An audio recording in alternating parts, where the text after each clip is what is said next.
स्वागत है आप सभी का। हम पढ़ रहे थे मध्य प्रदेश की जलवायु, जलवायु का वर्गीकरण, जलवायु को प्रभावित करने वाले कारक। और पिछली क्लास में हमने देखा था कि जो जलवायु का ऋतुओं के आधार पर वर्गीकरण किया गया था, ग्रीष्म ऋतु, वर्षा ऋतु और शरद ऋतु, उन सब का अध्ययन कर लिया था। जो आज की क्लास है उसमें हमें उन्हीं ऋतुओं से संबंधित बातें जो पिछली क्लासेस में रह गई थी, या हम कहें जिनके लिए अलग से एक टॉपिक है, वो है मानसून की क्रियाविधि। जो मानसून आता है, बरसात होती है, गर्मी होती है, ठंड होती है, तो इन सब के पीछे जो कॉन्सेप्ट है वो आज की क्लास में समझेंगे। मैं ये मानता हूं कि यदि ये वाली क्लास आपको समझ आ जाएगी तो इस वाले टॉपिक से यदि कोई भी प्रश्न आ रहा है जो फैक्चुअल नहीं, तथ्यात्मक होगा तो आपसे बन ही जाएगा। तथ्यात्मक जैसे कि मध्य प्रदेश में औसत बारिश कितनी होती है, तो 113.2, तो वो अलग बात है। यदि कोई कॉन्सेप्चुअल बातें आती हैं कि मध्य प्रदेश के उत्तरी भागों में बारिश कम क्यों होती है, तो उन सब प्रश्नों का यदि हल जानना है तो उसके लिए आवश्यक है कि मानसून आगमन की क्रियाविधि को समझा जाए। और इसके लिए आवश्यक है कि जो आज की क्लास है उसको आप ध्यानपूर्वक पढ़ें। और मैं ऐसा विश्वास करता हूं कि यदि ये समझ में आ गया तो फिर इससे बाहर कभी क्वेश्चन नहीं आते हैं। ठीक है, तो चलिए प्रारंभ करते हैं। सबसे पहले कुछ बातें हैं वो समझिए। ये है पृथ्वी का छोटा सा मॉडल जिसे ग्लोब कहा जाता है। इस पर 0 डिग्री की जो रेखा होती है, अक्षांश रेखा, उसे विषुवत रेखा कहा जाता है। विषुवत रेखा ग्लोब को 2 बराबर भागों में बांटती है। मैंने बताया था, एक कहलाता है उत्तरी गोलार्ध और ये होता है दक्षिणी गोलार्ध। ठीक है, 23.5 डिग्री की दक्षिणी गोलार्ध में जो अक्षांश रेखा होती है उसे बोला जाता है मकर रेखा, और जो 23.5 डिग्री की उत्तरी गोलार्ध में अक्षांशीय रेखा होती है उसे बोला जाता है कर्क रेखा। और जो कर्क रेखा होती है भारत को या मध्य प्रदेश को 2 बराबर भागों में लगभग विभाजित करती है। इतनी बातें आ गई समझ में। जो कर्क रेखा और मकर रेखा का बीच वाला भाग है उसे कहा जाता है उष्णकटिबंधीय क्षेत्र। 0 डिग्री जो भूमध्य रेखा है या विषुवत रेखा, यहां पर सूर्य की 12 महीने किरणें लंबवत पड़ती हैं इस वाले क्षेत्र में। ठीक है, तो यहां पर जो तापमान रहेगा बहुत अधिक रहता है। अधिक तापमान होने के कारण यहां की जो हवा होती है वो गर्म हो जाती है, और जब गर्म होगी तो वो ऊपर उठ जाएगी, क्योंकि गर्म हवा हल्की होती है, इस कारण से वो ऊपर उठ जाएगी। और उस के ऊपर उठने से जो जगह खाली हो जाएगी उसको भरने के लिए दोनों गोलार्धों से, दक्षिणी गोलार्ध में और उत्तरी गोलार्ध से, पवनें आकर इस जगह को भरने का प्रयास करते हैं। क्योंकि हमेशा मैंने बताया कि हर चीज जो फ्लो होती है उच्च दाब से निम्न दाब की ओर बहती है, तो इस वाले क्षेत्र में तापमान अधिक होने के कारण निम्न दाब का क्षेत्र विकसित हो जाता है। निम्न दाब का क्षेत्र विकसित होने के कारण उस निम्न दाब को भरने के लिए और क्षेत्रों से, या हम कहें कि जो दक्षिणी गोलार्ध से और उत्तरी गोलार्ध से पवनें आकर इस वाले क्षेत्र को फिल करने का प्रयास करती हैं। और जो ये पवनें होती हैं उन्हें कहा जाता है व्यापारिक पवनें। क्या कहा जाता है? व्यापारिक पवनें। ठीक है, और जो सूर्य की किरणें लंबवत इस पर पड़ती हैं तो इस पर एक जो क्षेत्र विकसित होता है उसे बोला जाता है ITCZ, inter tropical conversion zone. ठीक है, इतनी बात आप समझ लीजिए, उसके बाद बहुत सारी चीजें सरल हो जाएंगी। इतनी बातें आ गई समझ में। अब देखिए इस ग्लोब पर भारत की स्थिति या मध्य प्रदेश की स्थिति क्या है। वो कहां पर है? यहां पर। अब जो मार्च का महीना था उसमें सूर्य उत्तरायण होने लगता है। सूर्य देव कहां की ओर जाने लगते हैं? कर्क रेखा की ओर। विचलन उसका इसी में तो होता है, उष्णकटिबंधीय क्षेत्र में ही तो होता है। कर्क रेखा और मकर रेखा के मध्य तो होता है विचलन सूर्य देव का। ठीक है, तो सूर्य का विचलन होगा मार्च के पश्चात कर्क रेखा की ओर।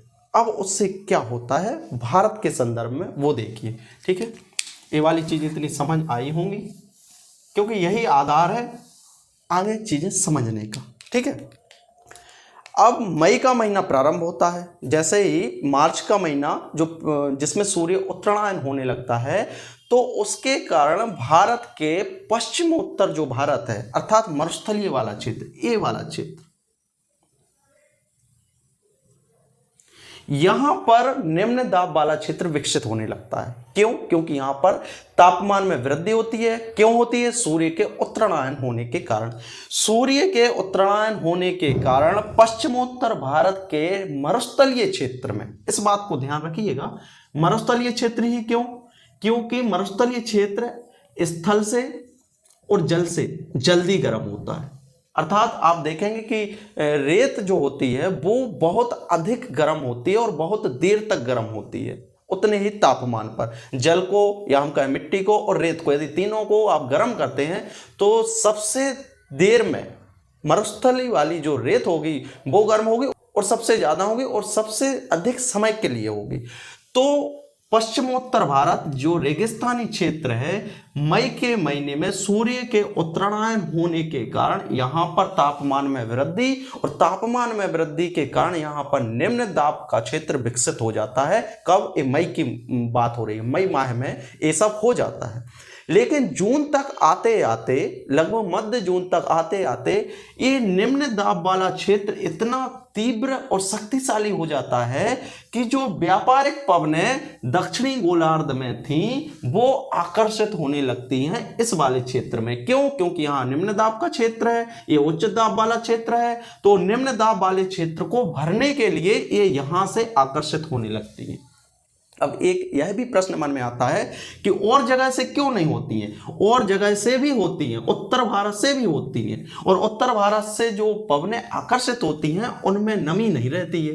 क्यों? क्योंकि यहाँ पर तो कोई समुद्र है नहीं, तो उनमें नमी नहीं रहती है। इस कारण से वो पवनें आकर्षित होती हैं और बवंडर के रूप में, आंधी तूफान के रूप में आती हैं। इसलिए मार्च अप्रैल के महीनों में आंधी तूफान अत्यधिक ऑब्जर्व किए होंगे, बवंडर वगैरह बहुत आते हैं, ऐसा आपने देखा होगा। तो उस साइड से भी, अर्थात उत्तर भारत वाले क्षेत्र से भी आकर्षित होती हैं। लेकिन जो प्रमुख पवनें होती हैं वो भारत के दक्षिण में क्या उपस्थित है? हिंद महासागर। हिंद महासागर से जो व्यापारिक पवनें आती हैं उनमें होती है नमी।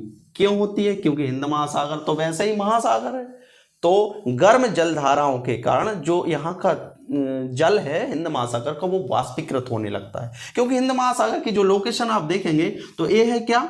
0 डिग्री की विषुवत रेखा। 0 डिग्री की विषुवत रेखा के नीचे हिंद महासागर, तो यहाँ पर सूर्य की किरणें पड़ रही थी, जिसके कारण से यहाँ पर जो व्यापारिक पवनें हैं वो नमी युक्त हो जाती हैं। क्यों? क्योंकि हिंद महासागर की जो गर्म जलधाराएं, समुद्री जलधाराएं हैं, उनका सम्मिश्रण हो जाता है व्यापारिक पवनों में। मेरी बात को आप समझ रहे होंगे। उनकी जो नमी है वो कौन ग्रहण कर लेता है? व्यापारिक पवनें।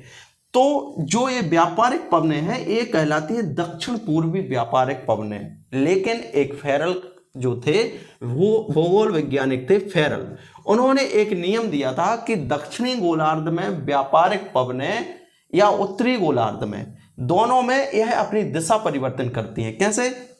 यदि ये दक्षिण पूर्व से आ रही हैं तो दक्षिणी गोलार्ध से आ रही हैं, दक्षिणी गोलार्ध से आने वाली व्यापारिक पवनें उत्तरी गोलार्ध में जैसे ही प्रवेश करेंगी तो वो अपने दाईं ओर मुड़ जाएंगी। इसी तरह से उत्तरी गोलार्ध से आने वाली पवनें, जो व्यापारिक पवनें हैं, वो बाईं ओर मुड़ जाएंगी यदि वो दक्षिणी गोलार्ध में प्रवेश करती हैं। तो ये है 0 डिग्री की विषुवत रेखा। 0 डिग्री की विषुवत रेखा, ये उत्तरी गोलार्ध, ये दक्षिणी गोलार्ध। तो जैसे हिंद महासागर से नमी युक्त व्यापारिक पवनें उत्तरी गोलार्ध में प्रवेश करेंगी तो अपनी दाईं ओर मुड़ जाएंगी, अर्थात इस दिशा में मुड़ जाएंगी। ठीक है, इनकी दिशा क्या हो जाती है? दक्षिण पश्चिम हो जाती है। और दक्षिण पश्चिम होने के कारण ही हम ये कहते हैं कि मध्य प्रदेश या भारत में जो वर्षा होती है वो दक्षिण पश्चिम मानसूनी वर्षा होती है, इसीलिए उसको नाम दिया गया है दक्षिण पश्चिम। ठीक है, अब यहां से जैसे ही ऊपर प्रवेश करते हैं भारत के परिसंचरण तंत्र में, जो वायु परिसंचरण तंत्र, यहां पर वायु परिसंचरण तंत्र होगा, तो यहां पर होगा अरब सागर और यहां पे है बंगाल की खाड़ी। जैसे ही ये वाली व्यापारिक पवनें जो आर्द्रता से लबलब होती हैं, उनमें बंगाल की खाड़ी और अरब सागर से भी कुछ नमी ग्रहण करके पश्चिमी तट के समांतर अरब सागर की शाखा, पूर्वी तट के समांतर बंगाल की खाड़ी की शाखा प्रवेश करने लगती है भारत में। ये स्थिति है 12 जून की। ठीक है।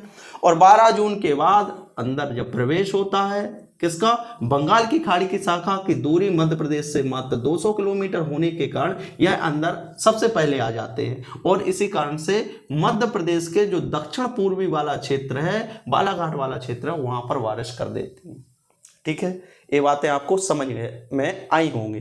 तो जो जून में मानसून का आगमन होता है तो तेज बारिश और बादल के गड़गड़ाहट और बिजली की चमचमाहट के साथ यहाँ पर बारिश होती है। इस कारण से यह हम कहीं एक प्रकार से ब्लास्ट टाइप का होता है, तो इसी कारण से इसे कहा जाता है मानसून का प्रस्फोटन अर्थात ब्लास्ट होना।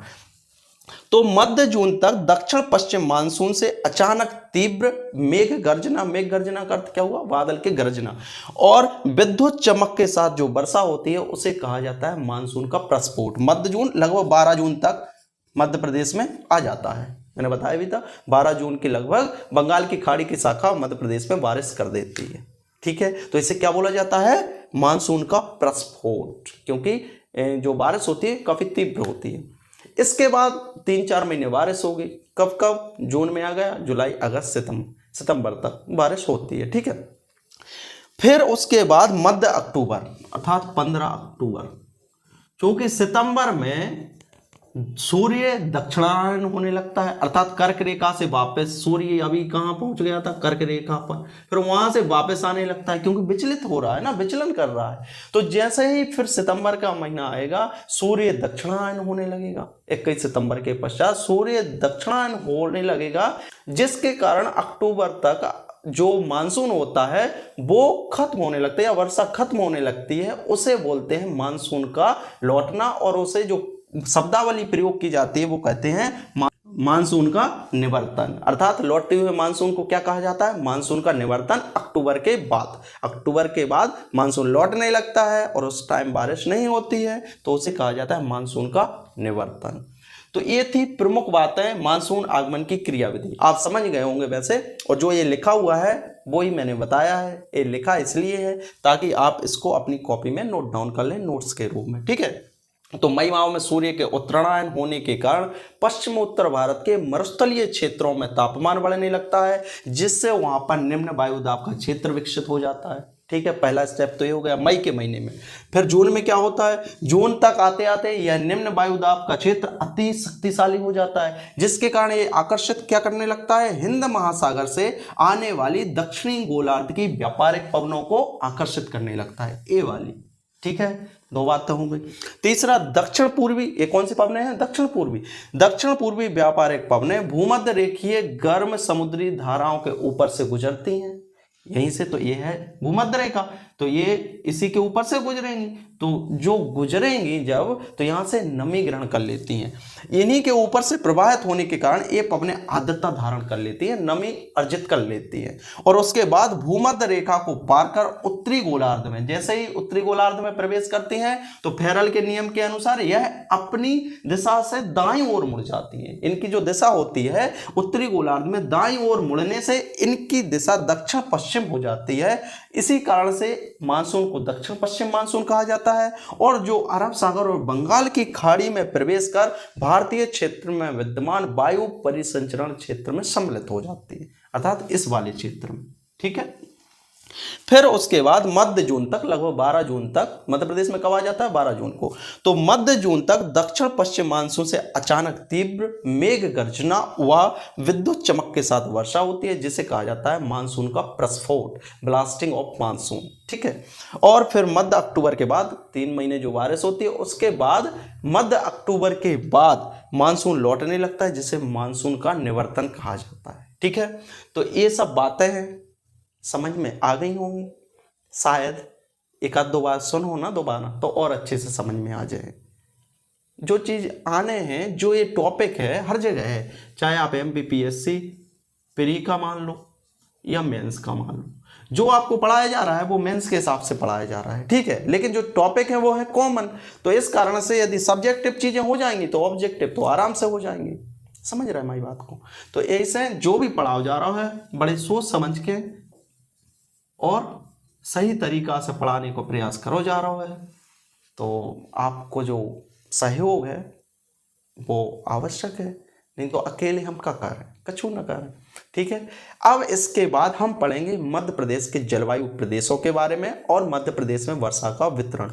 जैसे हर जगह वर्गीकरण पढ़ा था, जैसे भौतिक प्रदेशों में बांटा गया था मध्य प्रदेश को 7 भौतिक प्रदेशों में, तो उसी तरह से मध्य प्रदेश को जलवायु प्रदेशों में विभाजित किया गया है। तो उनका अध्ययन करेंगे अगली क्लास में। तब तक के लिए शुक्रिया।